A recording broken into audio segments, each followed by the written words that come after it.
some of our institutions are weak, including the oil-producing institutions, which are supposed to increase production, to want to clear water from oil wells to increase production. And because the agreement of oil, EPSA, this EPSA thing, was never signed by us 10 years ago, it has not given us the necessary flexibility and the influence on some of our oil-producing companies. So we are not able to push them very hard for them to be able to increase production judiciously. And that's one of our problems. We even have oil wells that have not been explored as yet. We could even have more oil wells. Leave alone that. But even as weak institutions, our mineral sector is not exploited. Not yet. We are not producing gold, we have cement, we have all these things are not operational.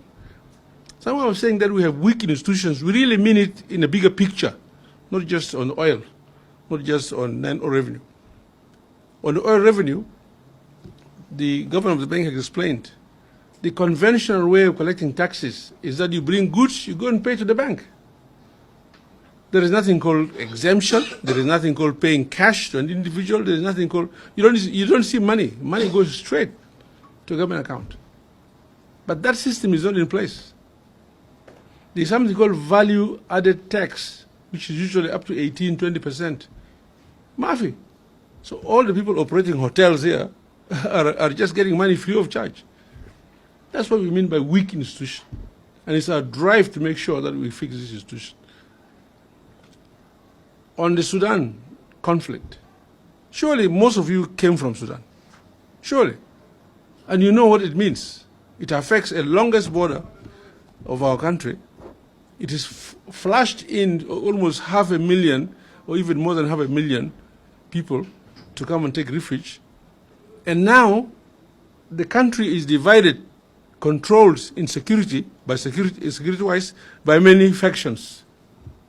So that means part of our oil pipeline is controlled by RAF, another one is controlled by the Sudan armed forces.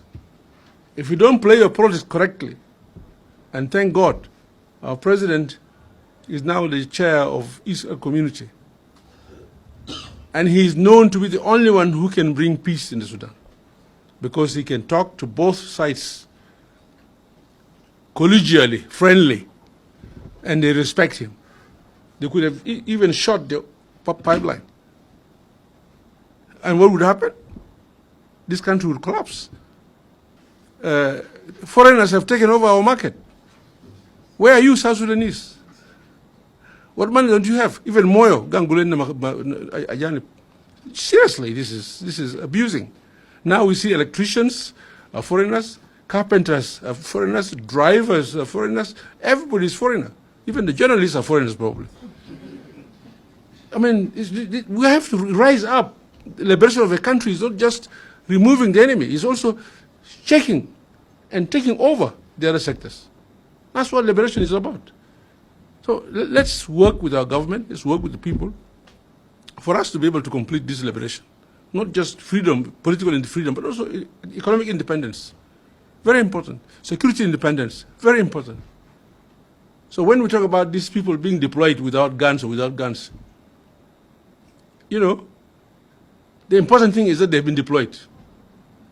The important thing is that these are army groups that were under different command. Now they're under one command.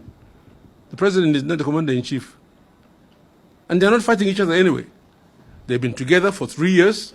They've eaten hardship, they've eaten hunger, they have worked together. So they now know whether you belong to Salva Kiir or you belong to Riek Machar or you belong to Hussein or Martin Elia or whoever.